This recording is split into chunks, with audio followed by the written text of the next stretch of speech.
अस्सलामु अलैकुम वरहमतुल्लाहि वबरकातुहु। अल्हम्दुलिल्लाहि रब्बिल आलमीन वस्सलातु वस्सलामु अला रसूलिल्लाहि व आलिहि व सहबिहि अजमाइन वमन तबिअहु व ताअहु बिद्दीन इला यौमिद्दीन।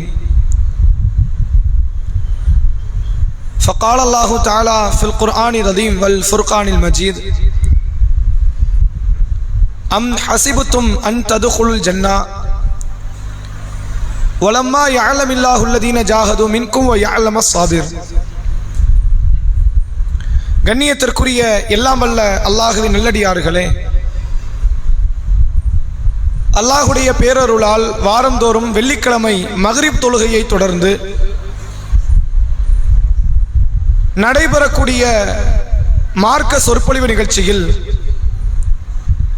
கடந்த 2 வாரங்கள் முந்தி சென்ற முதலாம் அவர்கள் என்ற தலைப்பின் கீழ் ரசூல் ஸல்லல்லாஹு அலைஹி வஸல்லம் அவர்களுடைய வாழ்க்கையில் அவர்களுக்கு பெரும் பக்கபலமாக உறுதுணையாக நின்ற அந்த நபி தோழர்கள், நபி தோழியர்கள், அவர்கள் இந்த இஸ்லாத்திற்காக வேண்டி செய்த தியாகங்கள் என்ன, அர்ப்பணிப்புகள் என்ன என்பதை தொடர்ச்சியாக பார்ப்பதற்கு இந்த தலைப்பின் வாயிலாக சில செய்திகளை நாம் அறிந்து கொண்டு வருகிறோம். கடந்த வாரத்தில் அம்மார் பின் யாசிர் ரதியல்லான் அவர்கள் என்ற ஒரு தலை சிறந்த ஏகத்துவவாதியை குறித்தும், அவருடைய தந்தை யாசிர் ரதியல்லான் அவர்கள் அம்மாரினுடைய தாயார் சுமையா ரதியல்லாஹ் அன்ஹா என்ற அந்த குடும்பமே செய்த சில தியாக செய்திகளையும் அர்ப்பணிப்புக்குரிய அவர்களுடைய வாழ்க்கை சம்பவங்களை சென்ற வாரத்தில் நாம் அறிந்து கொண்டோம். இந்த வாரத்தில் நாம் பார்க்கக்கூடிய ஒரு நபர் கடந்த 1.5 ஆண்டுகள் முன்பு, 2 ஆண்டுகளுக்கு முன்பே இந்த நபித்தோழரை பற்றிய ஒரு முழுமையான ஒரு விளக்கத்தை நாம் முன்னாடியே பார்த்திருக்கிறோம். நாம் இந்த நபித்தோழரை பற்றி அறிந்து கொள்வதற்கு முன்பாக இவர் தியாகம் செய்வதற்கு அடித்தளமாக அமைந்த அந்த மக்காவினுடைய சூழ்நிலையை குறித்து நாம் அறிந்து கொள்ள கடமைப்பட்டிருக்கிறோம். மக்கா என்கிற இன்றைக்கு உலகத்தில் 200 கோடி முஸ்லிம்களால் நேசிக்கப்படுகிற நகரமாக இருக்கிற அந்த நகரம் 1400 ஆண்டுகளுக்கு முன்பாக அப்போதும் அது நேசிக்கப்பட்டாலும் மனித மிருகங்களால் ஆட்சி செய்யப்பட்ட நிலையில்தான் நபிகளார் பிறப்பதற்கு முன்பும் நபிகளார் நபியாவதற்கு முன்பும் அந்த சூழ்நிலை இருந்தது. ஏன் ரசூலுல்லாஹ் நபியாவதற்கு முன்பு ஹிரா குகையில தஞ்சம் புகுந்தார்கள்? ஊர்ல தங்கறதுக்கு இடமே இல்லையா? அந்த இடம் வாழ்வதற்குரிய ஒரு சூழ்நிலையில் இல்லை, ஒரு மன நிம்மதியை பெற்றுத் தரக்கூடிய இடமாக நபிகளாருக்கு அது இல்லைங்கிறதுனால தான் நபிகள் பெருமகனார் ஸல்லல்லாஹு அலைஹி வஸல்லம் அவர்கள் ஹிரா குகையை நோக்கி தஞ்சம் புகுகிறார்கள் என்ற செய்தியை பார்க்க முடிகிறது. அங்கு ஆதிக்கம் செலுத்துபவர்கள் அதிகம். யார் விஷயத்தில் அவர்கள் ஆதிக்கம் செலுத்தினார்கள் என்றால் சக மனிதர்கள் விஷயத்தில். ஆண்களாக இருப்பவர்கள் பெண்கள் தங்களுக்கு கீழே என்று ஆதிக்கம் செலுத்தினார்கள். பெண் குழந்தை பிறந்தால் அவர்களை சர்வ சாதாரணமாக மண்ணை அள்ளி போட்டு மூடி அவர்களை புதைத்து விடுவார்கள் என்று ஆணாதிக்கம் பிடித்தவர்களாக அந்த சமுதாயத்தில் மக்கள் இருந்தார்கள். இது ஒரு புறம் என்றால், நிறத்தின் அடிப்படையில், குலத்தின் அடிப்படையில் வேறுபாடு பார்க்கக்கூடிய மக்களும் சமுதாயத்தில் உண்டு. குறைஷி என்கிற கோத்திரம் சமுதாயத்திலேயே மிக உயர்ந்த கோத்திரமாக அவர்கள் பார்க்கிறார்கள். அதுக்குள்ளேயே பல பிளவுகள், பல பிரிவுகள் உண்டு. குறைஷிகளிலேயே மிக உயர்ந்த கூட்டமாக பார்க்கப்படுபவர்கள் பனு ஹாஷிம், ரசூலுல்லாஹ் இந்த கூட்டத்தை சார்ந்தவர்கள். அதே போன்று பனு மக்சூமியா என்ற கோத்திரம், பனு காமிதியா என்ற கோத்திரம், இது மாதிரி நிறைய கோத்திரங்கள். பனு அதி என்ற ஒரு கோத்திரம் உண்டு. இவர்கள் வெளியே பார்க்கும்போது பெரிய உயர்ந்த கோத்திரமா தெரிந்தாலும் குறைஷிகளுக்குள் இது இழிவுபடுத்தப்பட்ட ஒரு கோத்திரத்தை போன்று தான் பார்ப்பாங்க. அவங்களுக்கு மதிப்பு கிடையாது. உமர் ரதியல்லாஹு அவர்கள் பனு அதி கோத்திரத்தை சார்ந்தவர். இப்படி குல ரீதியான வேறுபாடு, நிற ரீதியான வேறுபாடு, மொழி ரீதியான வேறுபாட்டிலே பிளவுபட்டு கடந்த சமூகம் அந்த மக்காவாசிகள். எந்த அளவிற்கு என்றால், தன் மொழி அல்லாத வேறு எல்லா மொழி பேசக்கூடிய எந்த மனிதனாக இருந்தாலும் சரி அவர்களை அஜமி, கால்நடைகள் என்று அழைத்த சமுதாயத்தவர்கள் அவர்கள். இவங்களாம் கால்நடை, ஆடு மாடுகள் நம்ம எப்படி சொல்லுவோம்? ஆடு மாடுக்கு பேச தெரியாது இல்ல, வேறு மொழி பேசுபவன்லாம் நாடு மாட்டை போன்றவன் என்று பேசியவர்கள் அவர்கள். மொழி வெறியர்கள் என்றால் அவர்கள்ட்ட பாடம் முடிக்கணும். இப்படி ஒரு மொழி வெறியனா அப்படின்னு.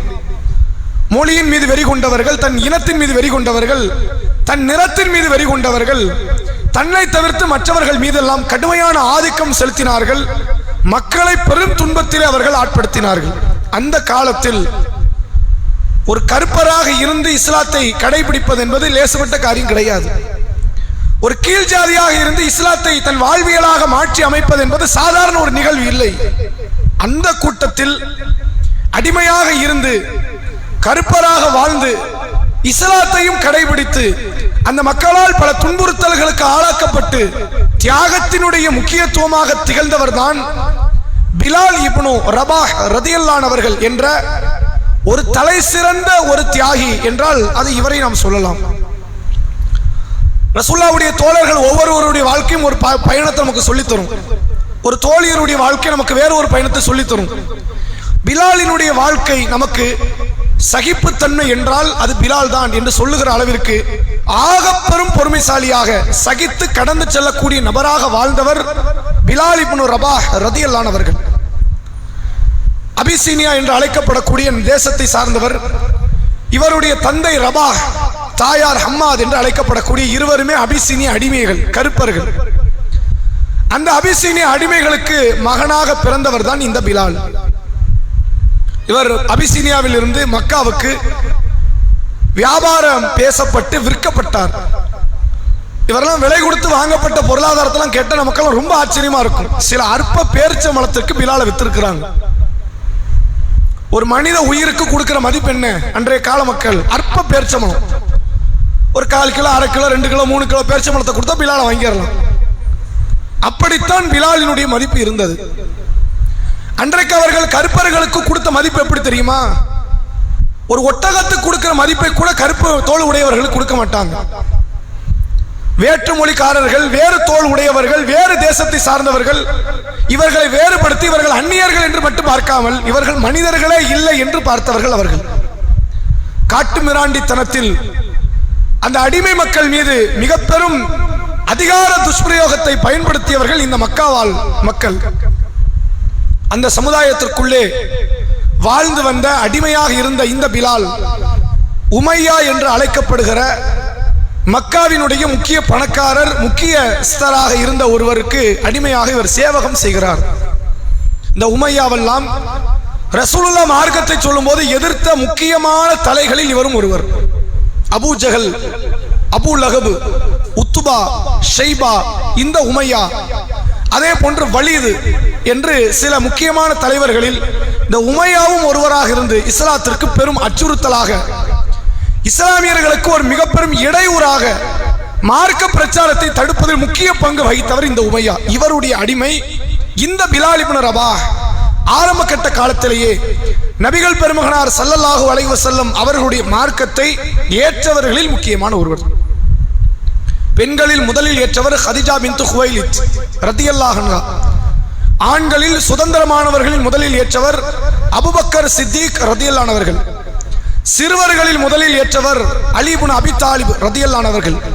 அடிமைகளில் முதலில் இஸ்லாத்தை ஏற்றவர் பிலால் இப்னு ரபாஹ் ரதியல்லாஹு அன்ஹு அவர்கள். இப்போ போன வாரம் பேசணும், சுமையா ஏத்துக்கிட்டாங்கன்னு வந்துச்சே அப்படின்னா, சுமையா அந்த நேரத்தில் அடிமை கிடையாது. சுமையாவினுடைய கணவர் யாசிர், இவர்களுடைய மகன் அம்மார், இவர்கள் அடிமைத்தனத்திலிருந்து விடுவிக்கப்பட்டவர்கள். ஆனால் சமுதாயத்தில் கீழ் ஜாதியாக பார்க்கப்பட்டவர்கள். அடிமையாக இருந்து முதலில் இஸ்லாத்தை ஏற்றவர் பிலால் இப்னு ரபாஹ் ரதியல்லாஹு அன்ஹு அவர்கள். ஏன் இந்த பிலால் இஸ்லாத்தை ஏத்துக்கணும்? என்ன காரணம்? ஒவ்வொருத்தருக்கும் இஸ்லாத்துக்குள்ள வர்றதுக்கு ஒரு காரணம் இருந்தது. இன்னைக்கு நீங்க சமுதாயத்தில் பார்க்கலாம், சில பேர்லாம் இஸ்லாத்துக்கு வந்ததை பத்தி விளக்கம் கொடுப்பாங்க. பாங்கு சப்தத்தை கேட்டேன், ஒரு மன நிம்மதி அடைஞ்சேன், இஸ்லாத்துக்கு வந்துட்டேன்னு சொன்னவங்களும் உண்டு. இஸ்லாம் அறிவியலை பற்றி பேசுகிறது என்று வந்தார்கள். இஸ்லாத்தினுடைய முன்னறிப்பை உணர்ந்தார் என்று வந்தவர்கள் உண்டு. நபியினுடைய நற்குணத்தை பார்த்து வந்தேன் என்று சொன்னவர்கள் உண்டு. இப்படி ஒவ்வொருத்தருக்கும் இஸ்லாத்தை நோக்கி பயணத்திற்கு சில காரணங்கள் உண்டு.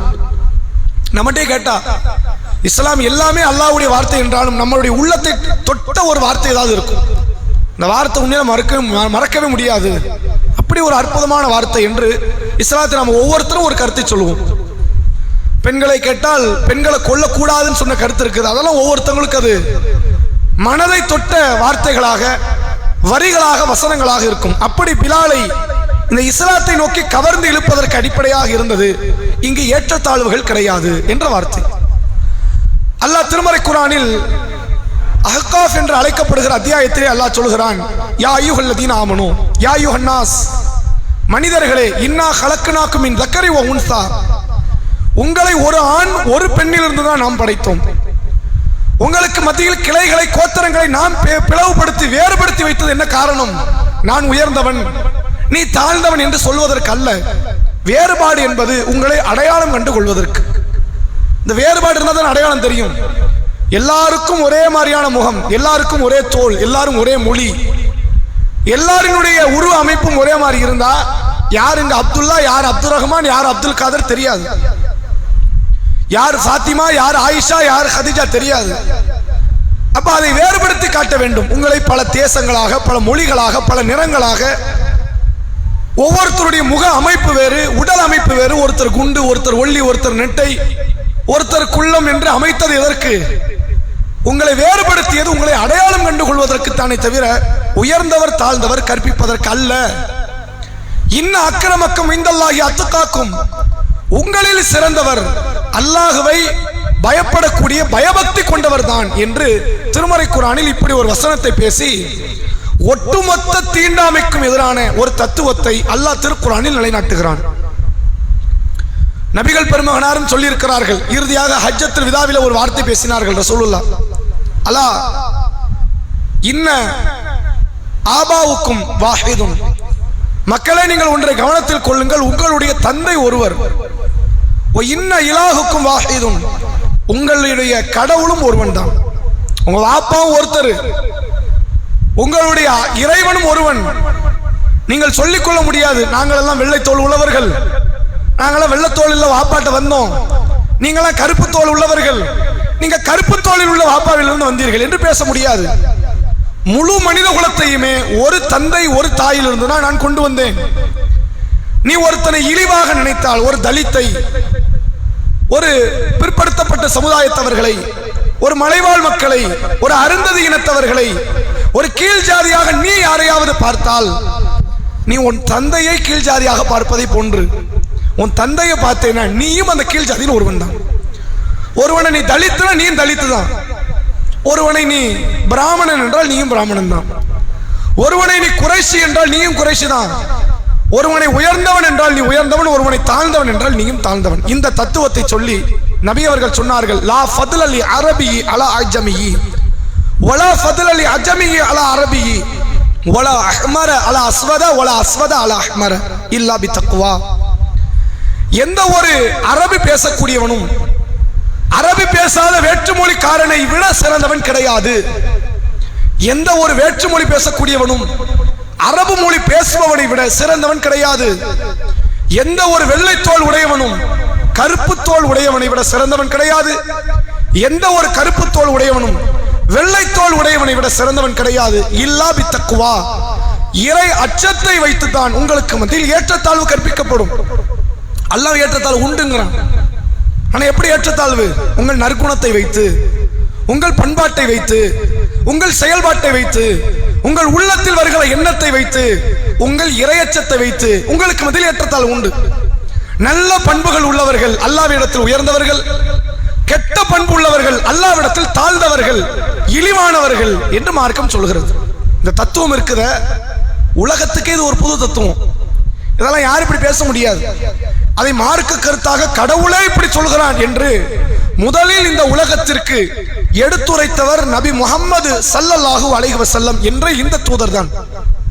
இந்த கருத்து தான் பிலால் இப்னு ரபாஹ் ரலியல்லாஹு அன்ஹு அவர்களை இஸ்லாத்துல நிலை பெற செய்தது. அட இப்படி ஒரு மார்க்கமா? இவ்வளவு நாள் நம்ம அடிமையாக கடந்தோமே, அடிமையாகவே வாழ்ந்து அந்த சிந்தனையில வளர்ந்தவர்களுக்கு தான் அடிமை என்று உணர்த்தப்பட்ட கூட தெரியாது. அவங்க அப்படியே வளர்ந்துட்டாங்க. உனக்கு சுதந்திரம் உண்டுப்பா, நான்லாம் சுதந்திரமா என்ன செய்ய போறேன், எனக்கெல்லாம் சுதந்திரம் கிடைக்குமா, அதெல்லாம் எட்டாத நெல்லிக்கனி, கிடைக்க வாய்ப்பே கிடையாது என்று தன் மனதளவில் தான் அடிமைதான் என்று வாழ்ந்த சமூகத்தவர்கள் அவர்கள். அவர்களுக்கு மத்தியில் இந்த தத்துவத்தை இஸ்லாம் சொன்ன உடனே அவங்களுக்கு ஒரு பெரிய மன மகிழ்ச்சி. நமக்கு சுதந்திரம் கிடைச்சிடும் போல, இந்த மார்க்கத்தை ஏற்றுக்கிட்டா நானும் சுதந்திரமானவன் தான் என்ற மனநிலையில் பிலால் இப்னு ரபாஹ் ரலியல்லாஹு அன்ஹு அவர்கள் இஸ்லாத்தை ஏற்றுக்கொண்டார்கள். இதில் கவனிக்க வேண்டிய இன்னொரு விஷயம் என்னன்னா, இந்த பிலாலுக்கு இன்னொரு அபிசீனிய அடிமை ஒருவர் நண்பராக இருந்தார். அவர் பேர் வக்ஷி. இவர் தான் பிற்காலத்தில் இவரும் இஸ்லாத்தை ஏற்றுக்கிட்டார். இந்த இருவரும் நண்பர்கள் மக்காவில் இருக்கும் பொழுது வக்ஷி ஏற்றுக்கல, பிலால் ஏற்றுக்கொண்டார். என்ன காரணம்? பிலால் அந்த சுதந்திரத்தினுடைய காற்றை உணர ஆசைப்படுறாரு. வக்ஷிக்கு அந்த எண்ணம் கிடையாது.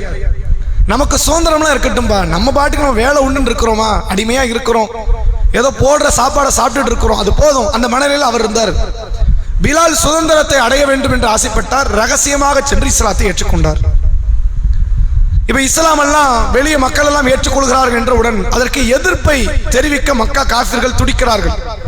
சிலரை தொடவே முடியாது மக்கா காஃபிர்களால். அதில் ஒருவர் அல்லாஹ்வுடைய தூதர், பிறகு அபூபக்கர், பிறகு அலி, இது போன்ற நபித்தோழர்கள் இருக்கிறார்கள், நபிகளார் இருக்கிறார்கள். இவர்களை லேசில் தொட முடியாது. ஏன்? இவர்கள் உயர்ந்த குலத்தை சார்ந்தவர்கள். இவர்களை தொட்டால் இவர்கள் குலத்தவர்கள் வந்து சண்டை பிடிப்பார்கள். அவங்க கிட்ட எல்லாம் நிற்க முடியாது. அப்ப இவங்களை என்ன செய்யலாம்? வசைபாடலாம், பொய் பேசலாம், அவர்களை பற்றி அவதூறு பேசலாம், வரக்கூடியவர்கள் மத்தியில் அவர்களை இழிவுபட பேசலாம். அது மட்டும் இவங்களை விஷயத்துல பண்ண முடியும். ஆனால் இவங்களை தவிர்த்து மற்றவங்க இஸ்லாத்துக்கு வந்தாங்கன்னு வைங்க, என்னனாலும் பண்ணலாம். அதற்குத்தான் சென்ற வாரம் பார்த்தோம் யாசிர் ரலியல்லாஹு அவருடைய குடும்பத்தை அவர்கள் படுத்திய பாடு என்னன்னு. அப்படி இந்த மக்கா காஃபிர்களுக்கு கிடைச்ச ஒரு லட்டு மாதிரி ஒரு பொருள் அப்படின்னா பிலால் ரலியல்லாஹு அவர்கள். பிலாலும் இஸ்லாத்தை ஏற்றுக்கொண்டார். அது உமையாவினுடைய அடிமையாக இருந்து ஏற்றுக்கொண்டார். அப்படின்னு ஒண்ணு அவங்க எல்லாருக்குமே அது வந்து லட்டு சாப்பிட்ட மாதிரி, சரியான ஆளு சிக்கிட்டாரு, ஆளை இனிமேல் போட்டு கடுமையான முறையில் வேதனைப்படுத்தலாம் என்ற மனநிலையில் இந்த பிலால் ரலியல்லாஹு அவர்களை கடுமையான முறையில் துன்புறுத்தினார்கள். எந்த அளவுக்கு அந்த துன்புறுத்தல், பிலால் ரலியல்லாஹு அவர்களை நிர்வாணப்படுத்தி சுடுகிற பாலைவன மணலிலே அவர்களை கடத்தி அதிலே உருட்டி விட்டு பெரும் பாறாங்களை கொண்டு அவருடைய நெஞ்சு பகுதியிலே வைத்து நசுக்குவார்கள். கேட்பதற்கு நாதி கிடையாது. பாலஸ்தீனத்தில் பல மக்கள் துன்புறுத்தப்படுறாங்க. கொடூரனாலும் கொடூரம், உச்சபட்ச கொடூரம். இவ்வளவு கொடூரம் நடக்குது இல்ல, இங்க ஏன் இப்படி நடக்குன்னு உலகத்தை கேட்கறதுக்கு சில ஜீவனாதி இருக்கு. நம்மகிட்ட பவர் கிடையாது, ஆற்றல் கிடையாது, ஆனா கேட்கிறோம். அட அநியாயம் பண்றிய அப்படின்னு உலக அளவுல, அமெரிக்காவில் எடுத்தாலும், ஆஸ்திரேலியாவில் எடுத்தாலும், இந்தியாவில் எடுத்தாலும் அதை போராட்டத்தின் வாயிலாக அதை செய்யக்கூடியவர்களுக்கு ஒரு கண்டனத்தை பதிவு செய்யவாது இங்க ஒரு கூட்டம் இருக்கு. பிலாலுக்கு அந்த கண்டனத்தை பதிவு செய்ய கூட கூட்டம் கிடையாது. ரசூலுல்லாஹ் போய் கேட்க முடியாது, ஏன்பா இப்படி பண்றீங்கன்னு கேட்க முடியாது. கேட்ட நிலைமை என்ன? அந்த பிலால் எங்க அடிமை, நாங்க என்ன வேணாலும் பண்ணுவோம், உங்களுடைய வேலையை மட்டும் நீங்க பாருங்க, எங்க அடிமையை நாங்கள் பாதுகாப்பதா, துன்புறுத்துவதா, அடிப்பதா, என்ன செய்ய வேண்டும் எங்களுக்கு தெரியும், நீங்க அதை தலையிட முடியாது என்று தடுத்து விடுவார்கள். ரசூலுல்லாஹ்வால் ஏன் என்று கூட கேட்க முடியாத நிலையில் பிலால் ரலியல்லாஹு அவர்கள் துன்புறுத்தப்பட்டார்கள். அப்ப அவங்களுக்கு இருந்த ஒரு மன நிம்மதி, மன உறுதி யார் மேல? அல்லாஹ் மேல மட்டும்தான். இப்ப இங்க ஒரு முஸ்லிம் ஒருத்தன் அடிக்கப்படுறான்னு வைங்க, முஸ்லிம் என்ற காரணத்திற்காக அடிக்கப்பட்டால் உலகத்துல கண்டன குரல் எழும். பல பேரும் போராட்டம் செய்வார்கள், வழக்கு பதிவு செய்யலாம். இங்க நியாயம் கேட்பதற்கு பல வழிகள் இருக்கிறது. ஆனால் பிலாலுக்கு எந்த விதமான வழியும் கிடையாது. அவர் அந்த நேரத்திலும் இந்த இஸ்லாத்தில் இருந்தார். அவருக்கு வைக்கப்பட்ட கோரிக்கை என்ன? சுமையாவிடத்தில் கேட்டதைத்தான் பிலால் இடத்திலும் கேட்டார்கள். அல்லாவை மறுத்து விடு, அல்லாவை நிராகரித்து விடு, நீ பழையபடி எனக்கு அடிமையாக சேவகம் செய்யலாம், மறுக்க மாட்டேன்ட்டார். வக்ஷிக்கு வந்த பயமே இதுதான். நம்மளும் இந்த இஸ்லாத்தை ஏத்துக்கிட்டா நம்மளை போட்டு அடி பின்னிடுவாங்க, ஏத்துக்கவே வேண்டாமடா, நம்ம இப்படியே இருந்துருவோன்னு இருந்துட்டார். பிலால் பார்த்தார், இந்த துன்பத்திற்கு பிறகுதான் இன்பம் இருக்கிறது. அல்லாஹ் குர்ஆன்ல அப்படிதான் சொல்றான், இன்னமா அல் உஸ்ரி யுஸ்ரா, ஒரு சிரமத்திற்கு பிறகு ஒரு லேசு வரும். நீங்கள் சிரமத்தை பயந்தால் ஒரு காலத்திலும் லேசை அடையவே முடியாது. குழந்தை பெத்துக்க வலிக்குமே, வலிக்குன்னு பயந்தா குழந்தை பெத்துக்க முடியாது. நீங்கள் குழந்தையை கையில தவள விட முடியாது, அதை பாசத்தோடு கொஞ்சி அரவணைக்க முடியாது. எந்த ஒரு நல்லதுக்கு முன்னாடி ஒரு கஷ்டம் இருக்கிறது. பிலால் அதை உணர்ந்தார். இந்த கஷ்டத்துக்கு பின்னாடி எனக்கு சுதந்திரம் இருக்கும், கண்டிப்பா அல்லாஹ் தருவான். அந்த சுதந்திரம் கிடைக்கிறதுக்கு இந்த கஷ்டத்தை அனுபவித்தால் சரிதான். கைகளை கயிற்றால் கட்டி மக்காவினுடைய தெருக்களிலே அலைய விடுவார்கள் பிலாலை. சிறுவர்கள் எல்லாம் கயிற்றில் கட்டி கொண்டு இழுத்து கொண்டு செல்வார்கள், கற்களை கொண்டு அடிப்பார்கள். எல்லா நேரத்திலும் பிலாலினுடைய நாவில் இருந்து வந்த ஒரு வார்த்தை அஹது, கடவுள் என்றால் அவன் ஒருவன் தான். எவ்வளவு பெரிய உறுதி தெரியுமா? அதெல்லாம் காப்பாற்ற ஒரு நாதி கிடையாது. அல்லாஹ்வுடைய தூதர் அவர்கள் கூட காப்பாற்ற முடியாத நிலையில் இருக்கிறார்கள். வேறு வேறு தோழர்களோ தோழியர்களோ பரிந்து பேச முடியாது. அங்க பரிந்து பேச ஒருத்தங்க வந்தாங்கன்னா அடி கூடும். இன்னும் உனக்கு அவன் வரான் அப்படியா, இன்னும் கொஞ்சம் கூடுதல் அடி, இங்க அடிச்சு அங்க வலிக்குதா, இன்னும் போட்டு அடி. இந்த நிலையில் அவர்கள் துன்புறுத்தப்பட்ட போதும் அல்லாஹ் எனக்கு இருக்கிறான், அல்லாஹ் போதும் என்ற மனநிலையில் வாழ்ந்தார் பிலால் ரலியல்லாஹு அன்ஹு அவர்கள். ஒரு காலம் கடக்குது. துன்புறுத்தல் எந்த அளவுக்கு அப்படின்னா, கொலை மட்டும் பண்ணிட மாட்டாங்க. கொலை பண்ணிட்டா ஒரே அடியா உயிர் போயிருமா இல்லையா, அதுல அவன் தெளிவா இருந்தான். ஆளை கொன்றக்கூடாது, ஒரு நேரம் வருதா விட்டுருவான், மறுபடி பிடிச்சிட்டு வந்து அடிக்கிறது. இதுதான் அம்மாருக்கும் நடந்தது, இதுதான் பிலாலுக்கும் நடக்கிறது. பிலால் ரலியல்லாஹு அன்ஹு அவர்கள் அடிமை என்ற காரணத்தினால் தான் இப்படி துன்புறுத்தப்படுகிறார் என்பதை புரிந்து கொண்டு அபூபக்கர் ரலியல்லாஹு அன்ஹு அவர்கள் பெரும் செல்வத்தை வைத்திருந்தார். தனது செல்வத்தில் சில தங்க நாணயங்களை இந்த உமையாவிடத்தில் கொடுத்து பிலாலை பெற்றுக் கொண்டார். உமையா நினைக்கிறாரு, இவருக்கெல்லாம் ஒரு தங்க நாணயத்தை விட அற்பமானதை கொடுத்தா கூட நான் கொடுத்துருவேன், அவர் எனக்கு ஒரு வகையில யூஸ் கிடையாது. ஆனால் இஸ்லாம் அவர் எப்படி வச்சிருக்கிறது தெரியுமா? இஸ்லாம் அவருக்கு கொடுத்த கண்ணியம் என்ன தெரியுமா? முழு உலகமே இனி கியாமத்து நாள் வரை இவருடைய புகழ் ஓங்கி நிற்கும். உமையாவை பத்தி ஏதாவது தகவல் நமக்கு தெரியுமா? உமையாவை ஒரு நாள் நம்ம நினைச்சு பார்த்திருப்போமா? பிலாலுடைய செய்திகளை அமல்படுத்தாத கால முஸ்லிம்களுடைய சமுதாயத்தில் கிடையாது. நீங்கள் பாங்கை சொல்ல வேண்டும் என்றால் பிலாலை நினைச்சுதான் ஆகணும். பிலாலுடைய அமல், பிலாலுக்கென்று இஸ்லாம் கொடுத்த ஒரு அமல். இப்படி எத்தனையோ பல காரணம் பிலால் ரலியல்லாஹு அன்ஹு அவர்களை நினைவு கூறாத நாட்களே நமக்கு கிடையாது. இந்த பிலால் ரலியல்லாஹு அன்ஹு அவர்கள் சுதந்திரத்தை அடைகிறார்கள். சுதந்திரத்தை அடைச்சோன்னு நல்லா ஆயிட்டாங்களா அப்படின்னா, அவரை தொற்றிக்கொண்டே ஒட்டிக்கொண்டே ஒரு காரியம் அவர் மரணிக்கின்ற நாள் வரை அவருக்கு ஒரு இழிவை பெற்று தந்தது. கருப்பு தோல். இஸ்லாத்தை ஏற்றுக்கிட்டா உடனே வெள்ளத்தோலா மாறிடுமா? கருப்பு தோல் தான். இஸ்லாத்தை ஏற்றுக்கொண்டவர்களில் சஹாபாக்கள் பெரும் பக்குவம் பெற்றவர்கள். ஆனால் சில நேரத்திலலாம் ஷைத்தான் அவர்கள் விஷயத்தில் விளையாடுவான். இந்த முஸ்லிம் சமூகத்தாராலேயே இந்த பிலால் ரலியல்லாஹு அன்ஹு அவர்கள் சில துன்புறுத்தலுக்குரிய வார்த்தையையும் செவியுற்றார்கள். அதுல ஒரு சம்பவம், மக்கா வெற்றியினுடைய நேரம், அபூ சுஃபியான் ரலியல்லாஹு அன்ஹு அவர்கள் ஆரம்பத்தில் மிகப்பெரிய காஃபிர், குஃபார்களுடைய தலைவர்களில் இவரும் ஒருவர். நான் ஒரு சிலரை பட்டியலிட்டேன். உத்பா, ஷைபா, அபு ஜஹல், அபு லஹப், வலீது, உமையா, இந்த பட்டியலில் அபூ சுஃபியானும் ஒருத்தர். ஆனா இந்த தலைவர்கள் யாருக்குமே கிடைக்காத இஸ்லாம் அபூ சுஃபியானுக்கு இறுதியில் கிடைத்தது ரலியல்லாஹு அன்ஹு. இந்த அபூ சுஃபியான் ரலியல்லாஹு அன்ஹு அவர்களுக்கு இஸ்லாத்தின் மீது ஒரு நல்ல அபிப்பிராயம் கடைசி கட்ட காலத்தில் வந்துச்சு, இஸ்லாத்தினுடைய வெற்றி அடைவதற்கு முன்பு. ஆனா ஏன் ஏற்றுக்கொள்ளல? ஏற்றுக்கொண்டால் நம்ம சமுதாயம் நம்மளை என்ன செய்யுமோ? ஏன்னா இந்த அபூ சுஃபியானுடைய மாமனார் அவர் கூட பத்ர் களத்தில் கொல்லப்பட்டார், இஸ்லாத்தை எதிர்த்து கொல்லப்பட்டார். அப்ப நம்ம மாமனாரே நம்ம மார்க்கத்துக்கு எதிர்த்து கொல்லப்பட்டிருக்கிறார், நாம இந்த மார்க்கத்தை ஏத்துக்கலாமா? இவர் மச்சனம் கொல்லப்பட்டிருக்கிறார், இவர் மனைவி காஃபிர், ஹிந்து பின்த் உத்பா காஃபிர். இப்படி தன்னை சுத்தி எல்லாருமே காஃபிரா இருக்கும் போது நாம மட்டும் இஸ்லாத்தை ஏத்துக்கிட்டா பெரிய பிரச்சனை சந்திப்போம், இப்ப வேண்டான்னு காத்து கொண்டிருந்தார்.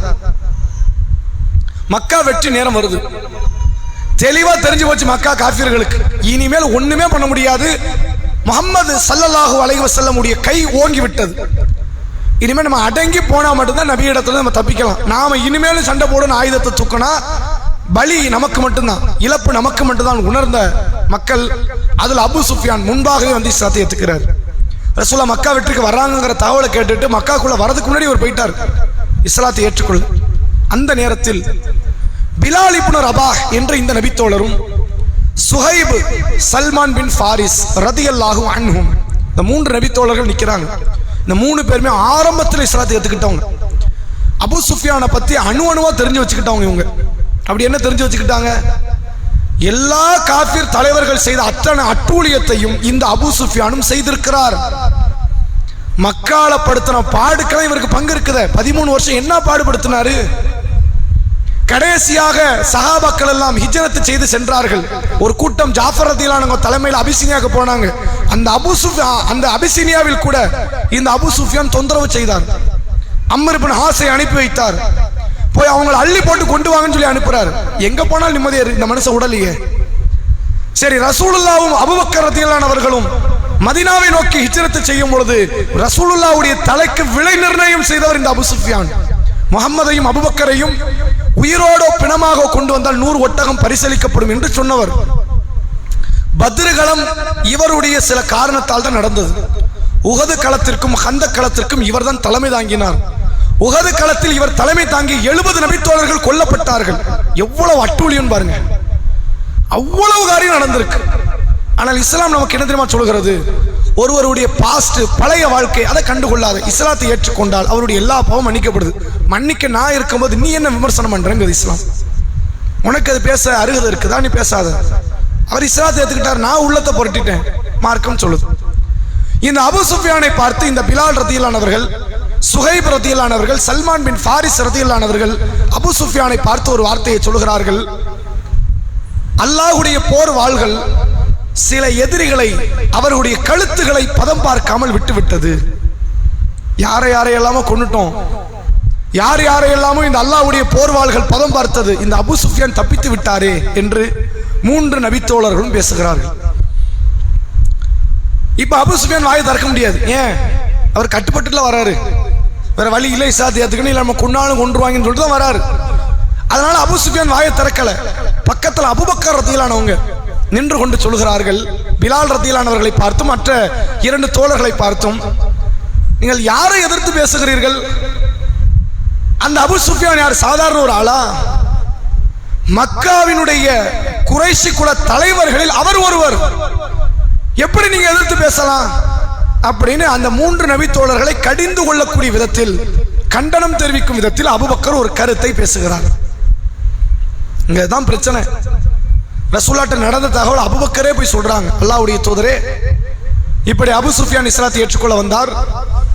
அவரை பார்த்து 3 நபித்தோழர்கள், பிலால், சுஹைப், சல்மான் 3 பேரும் அவரை எதிர்த்து இப்படி வசைபாடினார்கள்.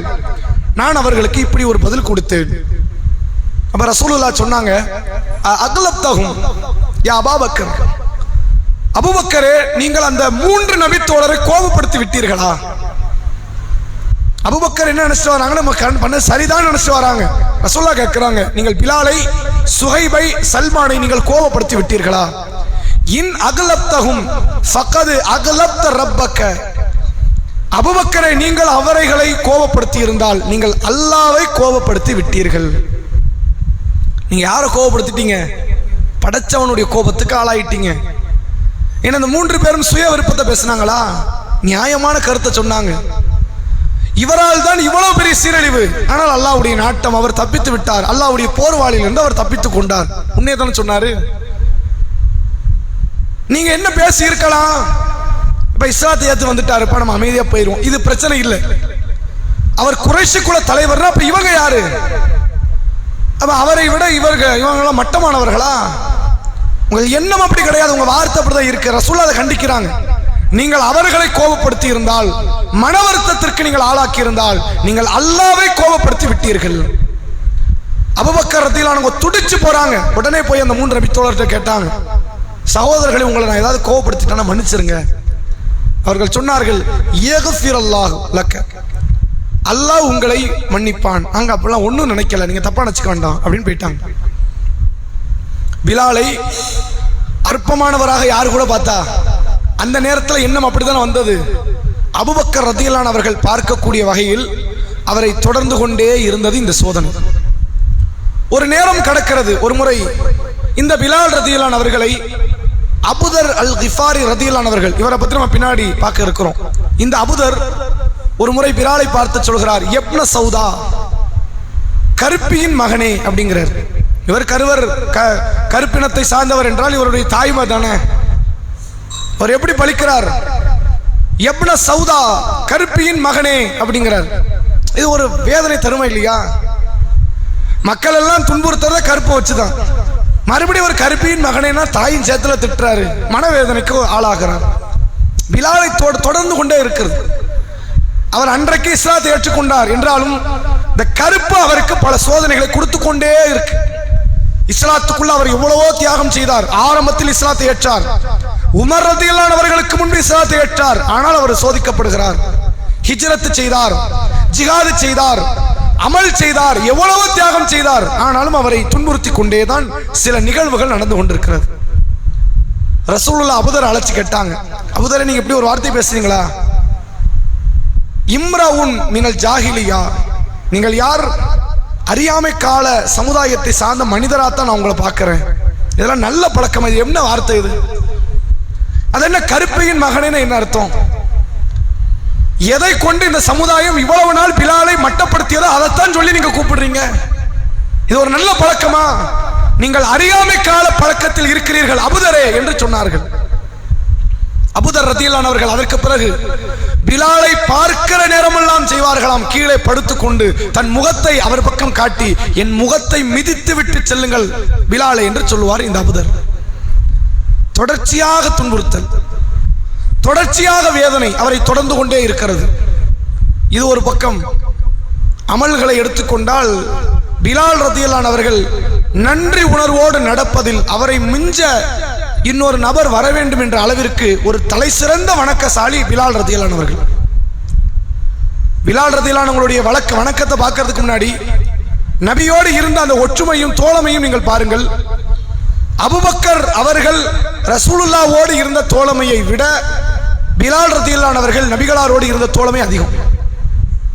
இல்லையே, ரசூலுல்லாஹ் அபூபக்கரை தானே அதிகமாக புகழ்ந்திருக்கிறாங்க, உமரை தானே அதிகமாக புகழ்ந்திருக்கிறாங்க. இது என்ன புதுசா இருக்கு அப்படின்னா, அபூபக்கர் ரதியல்லாஹு அவர்கள் நபியோடு நேரம் ஒதுக்கியதை விட பிலால் ரதியல்லாஹு அவர்கள் நபியோடு நேரம் ஒதுக்கியது அதிகம். ரசூலுல்லாஹ் விடியலில் பார்க்கிற முதல் நபி தோழர் யாரு? பிலால். முதல்ல வந்து கதவை தட்டுறது பிலால் தான். அல்லாஹ்வுடைய தூதரே பாங்குக்கு நேரம் ஆயிடுச்சு. ரசூலுல்லாஹ் தொழுது முடிச்சு உட்கார்ந்திருப்பாங்க. முதலில் ஒரு நாளினுடைய விடியல் பிலாலை கொண்டு, ஒரு நாளில் கடைசி பார்வை, கடைசி சந்திப்பு அதே பிலாலை கொண்டு. பிலாலை சந்திக்காத நாள் ரசூலுல்லாஹ்க்கு ஒரு நாள் கிடையாது. எல்லா நாளும் ரசூலுல்லாஹ் பிலாலை பார்த்துருவாங்க. சில நேரங்களில் மனைவிமார்களை கூட ரசூலுல்லாஹ் பார்க்காம இருந்துருவாங்க. ஏன்னா போர்க்களத்துக்கு எல்லாம் கூட்டு போக முடியாது இல்ல.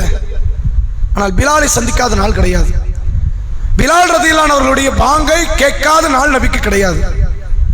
ஒரு சபையில் ரசூலுல்லாஹ் இருந்தால் அங்க கண்டிப்பா பிலால் இருப்பார். ஒரு சபையில் பிலால் இருந்தால் கண்டிப்பாக அங்க ரசூலுல்லாஹ் இருப்பார் என்று சொல்லுகிற அளவிற்கு ரசூலுல்லாஹ்வோடு தோழமை கொண்டவர் இந்த பிலால் ரதியல்லாஹு அவர்கள். எங்க போனாலும் கூட போவாங்க.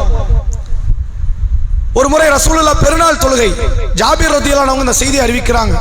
பாங்கு இல்லாத, இக்காமத் இல்லாத, முன்பின் சுன்னத்துகள் இல்லாத நபிகளார் எங்களுக்கு பெருநாள் தொழுகை நிறைவேற்றினார்கள். பயான் பண்றாங்க ரசூலுல்லாஹ். பண்ணிட்டு பெண்கள் பகுதிக்கு போய் இன்னொரு பயான் பண்றாங்க. எனக்கு கூட்டம் அதிகம். ரசூலுல்லாஹ் காலத்துல மைக் ஸ்பீக்கர்லாம் கிடையாது. அப்ப பெண்கள் பகுதிக்கு போய் இன்னொரு பயான் பண்றாங்க. தக்வாவை குறித்து, கட்டுப்படுதலை குறித்து, மார்க்க மறுமை சிந்தனை குறித்து பேசுறாங்க. பேசிட்டு தான் கடைசி என்ன சொன்னாங்க? தசத்தக்குன, பெண்களை நீங்கள் அதிகமாக தர்மம் செய்யுங்கள், உங்களை நான் நரகத்தில் அதிகம் பார்த்தேன். ஒரு நபி தோழியர் கேட்டாங்க, நாங்க மட்டும் ஏன் நரகத்தில் அதிகம்? நீங்கள் கணவனுக்கு மாறு செய்கிறீர்கள், அதிகமாக சபிக்கிறீர்கள், நீங்கள் நரகத்தில் அதிகம். உடனே காதுகள்ல கடந்த தன்னுடைய காதணியை கழற்றி போட்டாங்க, கழுத்தணியை கழற்றி போட்டாங்க. அதை பெறுகிற இடத்துல யார் இருந்தாங்க தெரியுமா? ஒரு துணியை விரித்து கொண்டு பிலால் ரதியல்லாஹு அவர்கள் அந்த சதக்காவை பெறுகிற இடத்தில் இருந்தார். ரசூலுல்லாஹ்வை பற்றி நீங்கள் பார்த்தால் அங்க பக்கத்துல கண்டிப்பா பிலால் இருப்பாங்க. ரசூலுல்லாஹ் பிற்காலத்துல பிலால் ரதியல்லாஹு அவங்களை நினைவு கூறுறாங்க. ஒரு நேரம் மக்கா வாழ்க்கை ரசூலுல்லாஹ்வுக்கு 3 பகுதியாக பிரிக்கலாம். மக்கால 13 வருஷம் வாழ்ந்தாங்கல்ல, அது 3 பகுதி. முதல் 3 ஆண்டு காலம் ரகசிய பிரச்சாரம். ரசூலுல்லாஹ்க்கு பெரிய பெரிய அளவுல பிரச்சனை எல்லாம் ஒண்ணும் கிடையாது. ரகசியமா பிரச்சாரம் பண்ணுவாங்க. அங்கன எங்கன்னு காஃபிர் காதுல போய் சேரும். அவனும் கண்டுகொள்ளாம விட்டுட்டான். ரகசியமா தானே போகுது, பிரச்சனை கிடையாது, விட்டுட்டான். இந்த 3 ஆண்டுகள் கழித்து அடுத்த 7 வருஷம் ரசூலுல்லாஹ் பகிரங்கமாக பிரச்சாரம் செய்தார்கள். பல துன்புறுத்தல்களுக்கு நபியும் நபித்தோழர்களும் ஆளாக்கப்பட்டார்கள். அதுக்கடுத்த 3 வருஷம், இந்த 3 ஆண்டுகள் இருக்குது. அபு தாலிப் மரணித்த 3 ஆண்டு, மரணிக்கிறதுக்கு அப்புறம் உள்ள 3 ஆண்டு. ரசூலுல்லாஹ் 13 வருஷம் வாழ்ந்தாங்க.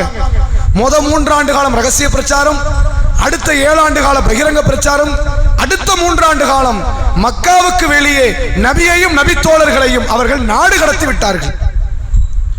ஊர்ல தான் இருந்தாங்க, ஊரை விட்டு வெளியே தள்ளி வச்சுட்டாங்க. அவர்களுக்கு எந்த உணவுப் பொருளும் போகாத அளவிற்கு, குடிபானம் போகாத அளவிற்கு 3 வருட காலம் பெரும் பஞ்சத்தை நபியும் நபித்தோழர்களும் அனுபவித்தார்கள். அந்த நேரத்தில் பிலால் ரதியல்லாஹு அவர்கள் ஒரு சுருக்கு பையிலே, தோல் பையில் தண்ணீரை பெற்றுக்கொண்டு நபிக்கு தண்ணீர் வழங்கக்கூடிய இடத்துல நபியோடையே சுற்றி கொண்டு இருந்தார்கள் என்ற செய்தியை பார்க்க முடிகிறது. ரசூலுல்லாஹ் பிற்காலத்தில் நினைச்சு பார்க்கிறாங்க, அப்ப நம்ம கூட பிலால் இருந்தாரு அப்படின்னு. எல்லா நேரம் என்ன சோதனை வரட்டும் பிலால் அங்க பக்கத்தில் நிற்பார். ரசூலுல்லாஹ்க்கு பக்கபலமாக. அவரை போன்ற ஒரு தலை சிறந்த ஒரு தோழரை, நண்பரை பார்க்க முடியாது. இஸ்லாத்துக்கு முன்பு யாருக்கெல்லாமோ அடிமையாக இருந்தார். இஸ்லாத்திற்கு பிறகு அல்லாஹ்வுக்கு அடிமையாக நபிகளாருக்கு ஒரு தலை சிறந்த தோழராக இருந்தார் பிலால் இப்னு ரபாஹ் ரலியல்லாஹு அவர்கள். இவருடைய வாழ்க்கையில் நடந்த அமலை பாருங்கள். அதிகமாக தொழக்கூடியவர் பிலால். அதிகம் என்ன கணக்கு? ஃபர்ல் மட்டும் கிடையாது, சுன்னத்து மட்டும் கிடையாது, நஃபிலான தொழுகைகளை தொழுவார்கள். அவரா விரும்பி தொழுகிற தொழுகை. ஒரு முறை அல்லாஹ்வுடைய தூதர் அவர்களுடைய பயண நேரம், ரசூலுல்லாஹ் பயணத்தை ஒரு போர்க்களத்தை முடிச்சுட்டு வராங்க. ஊருக்குள்ள போறதுக்கு முன்னாடி ஒரு இடத்துல தங்கி இரவு தூங்குகிறார்கள் நபியும் நபி தோழர்களும். அப்படி தூங்குறதுக்கு முன்னாடி சொல்றாங்க, யாராவது இன்றைய இரவு நம்ம எழுப்பி விடுறதுக்கு பொறுப்பு எடுத்துக்கிறீங்களா? ரசூலுல்லாஹ்வே சரியான டயர்ட்ல இருக்கிறாங்க. நபிக்கு நல்லா தெரியுது, இன்னைக்கு நம்ம தூங்கிட்டோம்னா நம்மளை எழுப்பி விடலைன்னா நம்ம தூங்கிடுவோம், ஃபஜர் கிடைக்காது, யாராவது எழுப்பி விடணுமே. பிலால் ரலியல்லாஹு பொறுப்பேற்கிறாங்க, நான் எழுப்பி விடுறேன். அவங்களுக்கு டயர்டு இல்லையா? அவருக்கும் உடல் சோர்வு பிரச்சனைகள் இருக்கிறது, நான் எழுப்பி விடுறேங்கிறாரு. எல்லாரும் போய் தூங்குறாங்க, ரசூலுல்லாஹ் உட்பட. பிலால் ரலியல்லாஹு அவர்கள் ஒளி செய்து விட்டு தொழ ஆரம்பிக்கிறாங்க. அந்த தொழுகை மேல இருந்த அந்த ஈர்ப்பு, காதல். ஏன் இவ்வளவு வணக்க வழிபாட்டில் ஈடுபடணும்? என்ன காரணம்? அவ்வளவு தொழுகை, எப்ப பார்த்தாலும் தொழுகை. ஏன் இவ்வளவு தொழணும்? என்ன காரணம் என்றால், பிலால் ரலியல்லாஹு அவர்கள் அதிக நன்றி உள்ளம் கொண்டவராக இருந்தார். நான் எங்க எப்படி கடந்தேன் தெரியுமா? எவ்வளவு மோசமான அடிமையாக இருந்தேன் தெரியுமா? நான் கேட்பாரற்று கிடந்தேன். அல்லாஹ் எனக்கு இந்த மார்க்கத்தை கொடுத்தான், சுதந்திரத்தை கொடுத்தான், இந்த நபியை கொடுத்தான், இப்படிப்பட்ட ஒரு சூழ்நிலையை கொடுத்தான். கிடைக்குமா இந்த வாய்ப்பு? அல்லாஹ் தானே கொடுத்தான். அதற்கு நன்றி செலுத்துகிறார் பிலால். நன்றி செலுத்திக் கொண்டே இருக்கிறார், எப்ப பார்த்தாலும் தொழுகை. ஆனால் அன்றைய நாள்ல பிலால் ரலியல்லாஹு கொஞ்ச நேரம் தொழுது விட்டு இரவை, அதாவது ஃபஜருடைய நேரத்தை அடைவதற்கு முன்னாடி அவனும் தூங்க ஆரம்பிச்சிட்டார். மொத்தமா எல்லாருக்கும் ஃபஜர் போச்சு. சூரிய உதயமாகி சூரியனுடைய வெளிச்ச முகத்துல பட்டுதான் ரசூலுல்லாஹ்வும் தோழர்களும் எழுந்தார்கள். அவர் பிலாலை கேட்கிறாங்க, என்ன பிலாலை எழுப்பி விடுறேன், நீங்களே உங்களை தூங்க வைத்த அல்லாஹ் என்னையும் தூங்க வச்சுட்டான். இது நம்முடைய மனித சக்திக்கு மீறின காரியம், ஒன்றும் பண்ண முடியாதுங்கிறாங்க. அவர் ரசூலுல்லாஹ் ஒன்றும் பிரச்சனை இல்லை அப்படின்னு சொல்லி வேறொரு இடத்தை மாற்றி நபி அவர்கள் தொழ வைக்கிறார்கள். நீங்கள் தூங்கிவிட்டால் எழுந்தவுடன் தொழுங்கள் என்ற சட்டம் அங்கதான் அமலாக்கப்படுது. அது போன்ற ஒரு நாள் ஃபஜருடைய தொழுகை, ரசூலுல்லாஹ் ஃபஜர் தொழுகைக்கு வராங்க பள்ளிவாசலுக்கு. பிலால் ரலியல்லாஹு அவங்களை அழைச்சி கேட்கிறாங்க, பிலாலே, நான் கனவில் சொர்க்கம் காட்டப்பட்டேன். சொர்க்கத்தை அல்லாஹ் எனக்கு காட்டுறான். சொர்க்கத்தில் எனக்கு முன்னால் உங்களுடைய செருப்பின் ஓசை நான் கேட்டேன். முன்னாடி எப்படி கிராஸ் பண்றீங்க, உங்க செருப்பின் ஓசை எனக்கு அல்லாஹ் கேட்க வைத்தான். என்ன அமல் செஞ்சீங்கன்னு எனக்கு தெரியாது, ஆனா ஏதோ ஒரு பெரிய அமல் உங்கள் வாழ்க்கையில இருக்குது, அதுதான் உங்களை சொர்க்கத்துல இவ்வளவு இலகுவா கொண்டு வந்து சேர்த்திருக்கு. ரசூலுல்லாஹ் கேட்கிறாங்க, பிலாலே, அப்படி என்ன அமல் செய்தீர்கள் நீங்கள் அப்படின்னு கேட்கிறாங்க.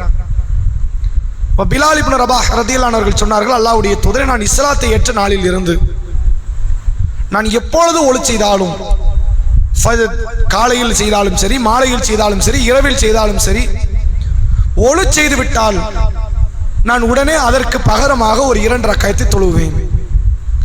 மக்தூப்னு வருது அந்த ஹதீஸ்ல வார்த்தை. பிலால் ரலியல்லாஹு அவங்க சொல்றாங்க, விதியாக்கப்பட்ட தொழுகையை, விதியாக்கப்பட்ட தொழுகையை நான் தொழுவேன். அப்ப என்ன அர்த்தம்? 2 மட்டும் கிடையாது, விரும்பினா 4 தொழுவேன், 6 தொழுவேன், 8 தொழுவேன், விரும்பினா 2 நிறுத்திக்குவேன், ஆனால் தொழாமல் இருக்கவே மாட்டேன். இஸ்லாத்தை ஏற்ற நாளில் இருந்து அங்கே 13 வருஷம் மக்கால, இங்க பல ஆண்டுகள் ஓடிவிட்டது, ஏறத்தாழ கணக்குப்பட்ட ஒரு குறைஞ்சது 20 வருஷம் நான் ஒளி செய்தால் தொழாமல் இருக்கவே மாட்டேன். இது ஒரு கடைபிடிப்பதற்கு ரொம்ப சிரமமான ஒரு அமல். இது நீங்க ட்ரை பண்ணி பாருங்களேன், 4 நாள் தான் ஓடும், அதுக்கப்புறம் ஓடாது. நாமளும் ஒளி செஞ்சா தொழுவோம், காலையிலையும் ஒளி செய்வோம், இரவுலையும் ஒளி செய்வோம், ஒளி செஞ்சோம் 2 ரக்காத் தொழுவோம், கடைபிடிக்க முடியாது, ரொம்ப சிரமமா போயிடும். என்ன காரணம்? ஃபர்லு சுன்னத்துனா அது வேற. ஒழுவுக்கெல்லாம் தொழுகிறோம் அப்படின்னா அடுத்து ஒழுவை குறைக்க ஆரம்பிச்சிடும். நம்ம ஒளி செய்ய தொழணும்ல, மகரிப்ல ஒளி செய்யறோம், நீங்க இஷா வரைக்கும் அந்த ஒழு அப்படியே கண்டினியூ பண்ணுவோம். இப்போ இன்னொரு ஒளி செஞ்சா 2 ரக்காத் எக்ஸ்ட்ரா தொழணும். இந்த சிந்தனை நம்மளை என்ன ஆக்கிறோம் அப்படின்னா அமல்களை அப்படி மட்டப்படுத்த ஆச்சிரும். அதை கடைசி வரைக்கும் ஃபாலோ பண்ணி கொண்டு வரது இருக்குத, அது பெரிய சாதனை. பிலால் ரலியல்லாஹு அவங்க சொல்றாங்க, இஸ்லாத்தை ஏற்ற நாளில் இருந்து அதை நான் விட்டதே கிடையாது, ஒளி செஞ்சா தொழுதுருவேன்.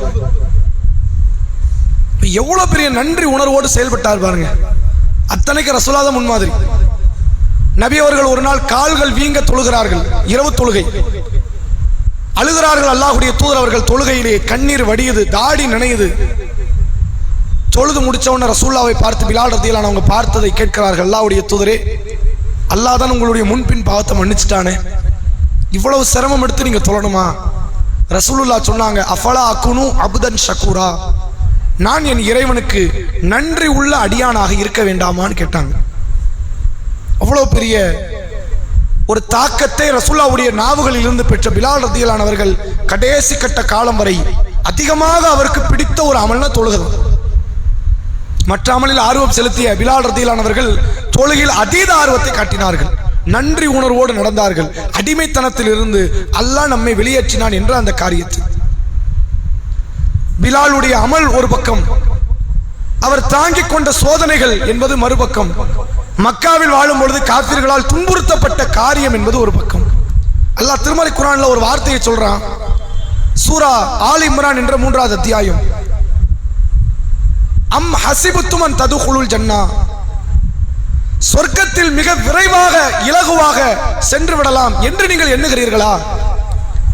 ஒலம்மா யாலமில்லாஹு அல்லதீன ஜாஹது மின்கும் வ யாலம ஸாபிர், உங்களில் தியாகிகள் யார் என்று நான் அடையாளம் காட்டாமல், உங்களில் பொறுமைசாலிகள் யார் என்று நான் அடையாளம் காட்டாமல் நீங்கள் இலகுவாக சொர்க்கம் சென்று விடலாம் என்று நீங்கள் எண்ணுகிறீர்களா என்று அல்லாஹ் திருமறை குர்ஆனிலே கேட்கிறான்.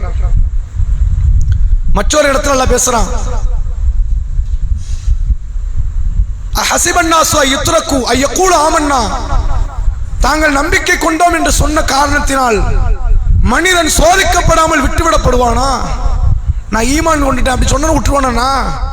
அது உண்மையிலே ஈமானா அல்லது நிஃபாக்கா, நயவஞ்சகத்தனமா, இறை நம்பிக்கையா? நான் சோதிப்பேன், அதை சோதிக்காமல் உங்களை விடமாட்டேங்கிறான்ல. தியாகத்தை வெளிப்படுத்துங்கிறான். நீ அதை நம்பினால், இறை நம்பிக்கை உன்னிடத்தில் இருந்தால், சொர்க்கத்திற்கு நீ ஆசைப்பட்டால் தியாகத்தை காட்டு, உன் வாழ்க்கையில தியாகம் வெளிப்படணுங்கிறான். இந்த வார்த்தைக்கெல்லாம் அப்படி இலக்கணமாக வாழ்ந்த ஒரு நபி தோழர் பிலால் இப்னு ரபாஹ் ரதியல்லாஹு அவர்கள். இன்னைக்கு சமுதாயத்தை நீங்க பார்க்கலாம், தியாகம் எல்லாம் வாய் வார்த்தைகளில் தியாகம்.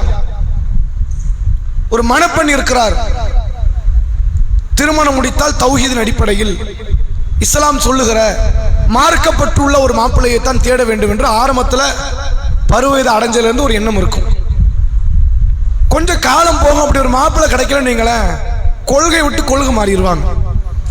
இவரும் நல்ல மாப்பிள்ளை தான் அப்படின்றாங்க, இவரும் மார்க்கப்பற்று உள்ளவர் தான், அல்லது நிலைமை எப்படி ஆகும், அது மார்க்கப்பற்று இல்லை கொண்டு வந்துடலாம்.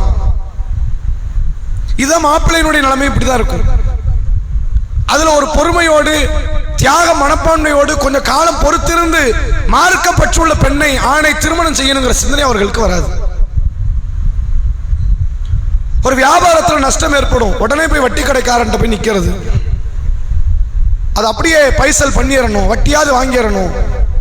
தியாகத்தை இதில் காட்ட மாட்டாங்க, ஒரு வட்டியில் காட்ட மாட்டார்கள், ஒரு கடன் விஷயம், ஒரு வியாபாரம் ஹலால் ஹராமிலே காட்ட மாட்டார்கள், திருமண நிகழ்வில காட்ட மாட்டார்கள், மார்க்க பணி என்றால் அந்த பணிகளிலும் காட்ட மாட்டார்கள். பிலால் ரதியல்லாஹு அவர்கள் எல்லா வேலையும் செய்தார்கள். ரசூலுல்லாஹ்வுக்கு வாயில் காவலர் இந்த பிலால், ரசூலுல்லாஹ்வுடைய காலத்தில் பாங்கு சொன்னவர் இந்த பிலால், ரசூலுல்லாஹ்வுடைய காலத்தில் ஜிஹாதிலே ஈடுபட்டார், ஹிஜ்ரத் செய்தார் இந்த பிலால், ரசூலுல்லாஹ்வுடைய காலத்தில் ஜக்காத்தை சதக்காவை நன்கொடைகளை வசூல் செய்து பள்ளிவாசலில் கொண்டு வந்து சேர்த்தது இந்த பிலால். இவர் தொடாத பணியே கிடையாது, எல்லா பணியும் செஞ்சிருவார். என்னென்ன வாய்ப்புகள் எல்லாம் கிடைக்கிறதோ எல்லா விதமான நற்காரியங்களில் ஈடுபட்டார் இந்த பிலால். ஆனால் சோதிக்கப்பட்டார், கஷ்டங்களுக்குள் தள்ளப்பட்டார், பெரும் பெரும் பாதிப்புகள் எல்லாம் இவர்களுக்கு வழங்கப்பட்டது. அந்த பாதிப்பையும் கடந்து மார்க்க பணியில ஈடுபட்டார். இன்னைக்கு நம்ம சமுதாயத்தினுடைய நிலைமை, முஸ்லிம்கள் ஏகத்துவவாதிகள் என்று தங்களை சொல்லிக் கொள்ளக்கூடிய மக்களினுடைய நிலைமை எப்படி இருக்குன்னு யோசிச்சு பாருங்க. ஒரு மார்க்க பயானுக்கு கூப்பிடும் போது கூட உலகத்தினுடைய மற்ற காரியங்களை சொல்லி நிராகரிக்கக்கூடிய மக்கள் அதிகம். மார்க்க பேச்சுக்கு அது இலகுவாயிடுச்சு. மார்க்க ரீதியான ஒரு பணிகள்ல தன்னை ஈடுபடுத்திக் கொள்ள வேண்டும் என்று சொல்லும் பொழுது அதிகமான மக்கள் அதை நிராகரிக்கக்கூடிய இடத்தில் அதற்கு சால்ஜாப்புகளான சில வார்த்தைகளை சொல்லி நம்மை நாமே புறக்கணித்துக் கொள்கிறோம். ஆனால் எண்ணமெல்லாம் எப்படி இருக்கும் என்றால் அகன்ற எண்ணமா இருக்கும். சஹாபாக்களோடு, தியாகிகளோடு, ஷஹீதுகளோடு, உண்மையாளர்களோடு நபிமார்களோடு நாளை மறுமையில் சொர்க்கத்தில் இருக்க வேண்டும். இதே எண்ணத்தில் தான் அந்த தோழர்களும் இருந்தார்கள். ஆனால் எண்ணத்தை மட்டும் வைத்தவர்கள் அல்ல அவர்கள். அதற்கான பாதையை அவர்கள் உருவாக்கினார்கள், அடியெடுத்து வைத்தார்கள். மரணிக்கின்ற நாள் வரை ஓடிக்கொண்டே இருந்தார்கள் அமல்களை நோக்கி, சொர்க்கத்தை நோக்கி, தங்களுக்குரிய சொர்க்கத்தை ஸ்திரப்படுத்துவதை நோக்கி சென்றார்கள். நாம் ஆசைப்படுகிறோம், அதோடு நாம் நிறுத்திக் கொள்கிறோம், அமல்களில் நாம் ஈடுபடுவது கிடையாது. நம்ம பாருங்க, போன முறை இஸ்லாமிய திருமணம்னு ஒரு தலைப்பு நம்ம எடுத்தோம். ஒரு திருமணம் என்றால் வரதட்சணை இல்லாத, ஆடம்பரங்கள் இல்லாத, பிதாத்தான நிகழ்வுகள் இல்லாத திருமணங்கள் நடத்தப்பட வேண்டும். அதில் குறிப்பாக காயல்பட்டினம் ஊர் என்று எடுத்துக்கொண்டால் பெண் பிள்ளைகளுடைய வீட்டில் தான் மாப்பிள்ளை போய் தங்குவார்கள். இது இஸ்லாமிய கலாச்சாரம் இல்ல. இதையும் சேர்த்து மற்ற ஊருக்கெல்லாம் இது கலாச்சாரமே கிடையாது. இல்ல, இங்கே தாண்டி நீங்க போனீங்கன்னா ஆழ்வாரில் இந்த கலாச்சாரம் கிடையாது. அதை தாண்டி போனா செய்திக்குள்ள இந்த கலாச்சாரம் கிடையாது. இந்த பக்கம் உடன்குடியில கிடையாது, இங்கதான் இருக்கு. அப்ப இந்த கலாச்சாரம் யாவும் இஸ்லாத்தில் இல்ல. இதை மக்களிடத்தில் தெளிவுபடுத்தி விளக்கம் கொடுத்து அவர்கள் செய்யக்கூடிய அந்த திருமண நிகழ்வை கூட ஒரு அமலாக, இபாதத்தாக மார்க்கம் பார்க்கிறது. அப்படித்தான் இருக்க வேண்டும் என்று எதிர்பார்க்கிறது. இதை மக்கள் மத்தியில் பிரச்சாரம் செய்த சில காரியங்களை நம்ம நடத்தினோம். பொதுக்கூட்டம் ஒன்று நடத்தணும், ஆட்கள் கிடையாது. ஒரு பேரணி ஒன்று நடத்தணும், அங்க இருந்து ரொம்ப குறைவான மக்கள். பயானுக்கு வர்ற பெண்கள் கூட வரல, பயானுக்குன்னு வர்ற ஆண்கள் கூட வரல. என்ன நிலைமை அப்படின்னா, பயானோட நிறுத்திக்குவோம். அந்த ஒயிட் காலர் அமல்கள் இருக்குத, அதை அல்லாஹ் விரும்பல. ரசூலுல்லாஹ் அப்படி இருந்திருக்கணும்ல. ஒயிட் காலரா? ஒயிட் காலர் என்ன தெரியுமா? வெறுமனை தொழுகையோடு என் அமலை நான் முடிச்சுக்கிறேன், இதை ஒயிட் காலர் அமல். இதை கடந்து என்னால் முடிந்த நேரத்தில் எல்லாம் நான் வேறு வேறு தியாகங்களை இந்த மார்க்கத்திற்காக, மார்க்கத்தை வளர்ப்பதற்காக, அதை மக்கள் மத்தியில் கொண்டு வந்து சேர்ப்பதற்காக தியாகம் செய்வேன் என்ற மனநிலை வாங்க முடியும்.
ரசூலுல்லாவை பொறுத்தவரை மக்கள் மத்தியில் மார்க்க பிரச்சாரத்தை செய்வதோடு தொழுகை என்கிற அமலோடு சேர்த்து தன்னைத்தானே உடல் வலிமை சார்ந்த வேலைகளில் தன்னை ஈடுபடுத்திக் கொள்ளக்கூடிய நிலையில் நபிகளாரும் இருந்தார்கள். அகல் யுத்தம் நடைபெறுகிறது. பாறைகளை, கற்களை சுமந்து கொண்டு சஹாபாக்கள் சென்றார்கள். ரசூலுல்லாவும் போனாங்க. ஒரு பாறையை வயிற்றிலே கட்டிக்கொண்டு சஹாபாக்கள் இருந்தார்கள். பசியை அடக்கிக் கொள்ள நபிகளார் 2 கல்லை கட்டி கொண்டார்கள். மஸ்ஜித் நபவியை கட்டினார்கள். கருங்கல்லை சுமந்து கொண்டு சஹாபாக்கள் போனார்கள். நபிகளாரும் போனார்கள். இப்ப இஸ்லாத்தை பொறுத்தவரை உடல் உழைப்பையும் சேர்த்துதான் நல்லா எதிர்பார்க்கிறான். திருக்குரான் சொல்கிறது, துக்மினூன பில்லாஹ் வ ரசூலிஹி வ துஜாஹிதுன ஃபீ சபீலில்லாஹி பி அம்வாலிக்கும் வ அன்ஃபுசிக்கும் ذَلِكُمْ خَيْرٌ لَكُمْ إِن كُنتُمْ تَعْلَمُونَ. மறுமையில் நரகத்திலிருந்து நீங்கள் தப்பிக்க வேண்டுமா? அல்லாஹ் கேட்டுட்டு சொல்றான், நீங்கள் அல்லாஹ்வை நம்புங்கள், அல்லாஹ்வுடைய ரசூலை நம்புங்கள், உங்கள் உடலால், உயிரால், பொருளாதாரத்தால் அல்லாஹ்வுடைய பாதையில் நீங்கள் தியாகம் செய்யுங்கள், நீங்கள் அறிந்தால் இதுதான் உங்களுக்கு சிறந்தது என்று அல்லாஹ் சொல்கிறான். அப்ப பள்ளிவாசல் இருந்து மார்க்கத்தை பேசுவதால் மட்டும் மக்கள் மத்தியில் உண்மையான மார்க்கத்தை கொண்டு சேர்த்துட முடியாது. எத்தனையோ பல பணிகளை அல்லாஹ்வுடைய உதவியை கொண்டு அவனுடைய பேரருளால் நாம நடத்தி கொண்டிருக்கிறோம் என்றால் உங்களுடைய பெரும் ஒத்துழைப்பு அதில் தேவைப்படுகிறது. இப்போ நாளை மறுநாள் கூட போதை பொருட்கள், போதை கலாச்சாரத்திற்கு எதிரான ஒரு பேரணியை நம்ம நடத்த இருக்கிறோம். நாளை மறுநாள் ஞாயிற்றுக்கிழமை காலை 10 மணி நம்முடைய பள்ளிவாசலில் இருந்து புறப்பட்டு மக்கள் மத்தியில் போதைக்கு எதிரான கோஷங்களை எழுப்பி இந்த போதை கலாச்சாரம் எவ்வளவு மோசமானது என்பதை மக்களுக்கு மத்தியில் சொல்லக்கூடிய ஒரு தாவாவாக. போன முறை நடத்தப்பட்ட பேரணியில் கூட்டம் இல்லை, மக்கள் யாரும் பெரிய அளவில் அதற்கு ஆதரவு தெரிவிக்கல, வரல. இதே நிலை எப்படி தொடருகிறது என்றால் தாவாக்கள் நடைபெறாமல் போயிடும். ரசூலுல்லாஹ் ஒரு முறை போர்க்களத்தை வந்து இருக்கிறாங்க, பத்ர் யுத்தம். பத்ர் யுத்தத்தில் வந்து இருக்கும் போது எதிரிகள் 1000 பேர் என்று நபிகளார் தெரிந்து கொள்கிறார்கள். வந்தவங்க 300 பேர். இப்ப போற தொடர்வதா இல்லாட்டி பின்னாடி போயிடுறதா, ரெண்டுல எதுனாலும் செய்யலாம். என்ன செய்யன்ற ரசூலுல்லாஹ்க்கு தெரியல. அபூபக்கர் ரலியல்லாஹு எழுகிறார்கள், அல்லாஹ்வுடைய தூதரே நீங்கள் கட்டளை இடுங்கள், நம்ம போர் தொடுப்போம், பார்த்துக்கோ, என்ன நடந்தாலும் பார்த்துக்கலாங்கிறாங்க. ரசூலுல்லாஹ்வுடைய முகம் வாடியதாக இருக்கு. உமர் ரலியல்லாஹு எந்திக்கிறாங்க, அல்லாஹ்வுடைய தூதரே நீங்க சொல்லுங்க, நம்ம போர் தொடுப்போம். ரசூலுல்லாஹ்வுடைய முகம் மாறல. அன்சாரிகள் இருந்து ஒரு தோழர் எந்திக்கிறார், அல்லாஹ்வுடைய தூதரே நீங்கள் அன்சாரிகளாகி எங்களுடைய வார்த்தையை நீங்க கேட்கறீங்கன்னு நினைக்கிறேன், நீங்கள் கட்டளை இடுங்கள், குதிரையை கடலுக்குள் இறக்க வேண்டும் என்றாலும் நாங்கள் இறக்குவோம், நாங்கள் மறுபேச்சு பேச மாட்டோம்.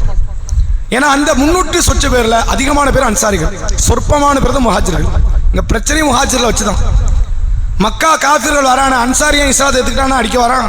ஆனா நீங்க இஸ்லாத்துல இருங்க, இஸ்லாத்து இல்லாம என்ன தேவையில்லை. எங்க ஊர்ல இருந்து வந்தார்கள் முகமது அவருடைய கூட்டத்தாரும், அவங்களை கொள்றதா எங்க இலக்கு. அன்சாரிகளை கொள்றது எங்க இலக்கு கிடையாது. நீங்க இஸ்லாத்துல இருங்க, யூதனா இருங்க, கிறிஸ்தவனா இருங்க, கடவுளே இல்லைன்னு கூட சொல்லிட்டு போங்க, எங்களுக்கு அது தேவையில்லை. இதுதான் அபூஜகளுடைய இலக்கு. இந்த முஹாஜிர்களை பாதுகாக்கத்தான், இந்த தூதரை பாதுகாக்கத்தான் அந்த அன்சாரிகள் பெரும் திரளாக வந்து பத்ர் களத்தில் இருந்தார்கள். அவர்கள் சொல்லுகிறார்கள், நீங்கள் அன்சாரிகளாகி எங்கள் வார்த்தை தான் கேட்கிறீங்களா, நீங்கள் கட்டளை இடுங்கள், குதிரையை கடலுக்குள் இறக்க வேண்டும் என்றாலும் இறக்கவும். அதான் கட்டுப்படுது. மார்க்கத்தில் அல்லாஹ் ஒன்றை சொல்லுகிறான், அல்லாஹ்வுடைய ரசூல் ஒன்றை சொல்லுகிறார்கள் என்றால் அதை பிற மக்களிடத்தில் எடுத்துச் சொல்வதில் சில அசௌகரியங்கள், சில சிரமங்கள், சில கஷ்டங்கள் வந்தாலும் அல்லாஹ்வுக்காக வேண்டி இந்த பணியில் நீங்கள் ஈடுபடுவதற்கு அதிகமான ஆர்வம் காட்டுங்கள். இந்த பெண்கள்லாம் வந்து குழுதாவா என்று ஒன்றை அமைத்து மக்கள் மத்தியில் கொண்டு போய் இந்த மார்க்கத்தை சொல்வதற்கு நீங்கள் முயற்சி செய்யலாம். எப்படி பெண்களை சந்தித்து இஸ்லாத்தை அவர்களுக்கு எடுத்துச் சொல்ல வேண்டும் என்று நீங்கள் கலந்து ஆலோசனை செய்து பல மக்கள்கிட்ட கொண்டு போய் சேர்க்கலாம். இது மாதிரியான நிலையெல்லாம் அன்றைக்கு தோழர்கள் தோழியர்கள் செய்யாமல் இருந்தாங்கன்னா இன்றைக்கு இந்த மார்க்கம் இந்த ஊர் வரைக்கும் வந்திருக்காது. அப்ப இதை செய்ய வேண்டும் என்பதுதான் இந்த பிலால் ரலியல்லாஹு அவர்களுடைய வாழ்வில் இருந்து நாம் பெறுகிற ஒரு அடிப்படை பாடம். பள்ளிக்கு வரோம், தொழுகிறோம், பயான் கேட்கிறோம், போயிடுறோம். இதை ரசூலுல்லாஹ் வழிமுறைப்படுத்தல. வழிமுறைப்படுத்தி இருந்தால் அங்கே ஜிஹாது நடந்திருக்க வேண்டிய அவசியம் கிடையாது. மக்கா காஃபிர் எதிர்த்திருக்கவே மாட்டான். உங்க கொள்கையும் வீட்டுக்குள்ளே வச்சுக்கோங்க, வெளியே கொண்டு வராதிங்கிறதா அவனுடைய டிமாண்டு, அவன் வச்ச கோரிக்கை அதுதான்.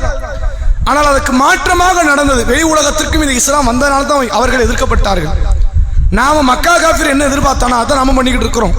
இந்த நிலையை மாறி நாம உள்ளுக்குள் பேசப்படுகிற இந்த மார்க்க கருத்தை சமுதாயத்தை நோக்கி, சமுதாய மக்களை நோக்கி எடுத்துச் சொல்ல வேண்டிய பெரும் கடமை நாம் இருக்கிறோம் என்பதை சொல்லி எனது உரை நிறைவு செய்கிறேன். நாளை தினம் கேள்வி இங்கே பதில் எங்கே நிகழ்ச்சி இல்லை, நேரடி கேள்வி பதில் நிகழ்ச்சி, அதை உங்களுக்கு அறிய தர்றோம்.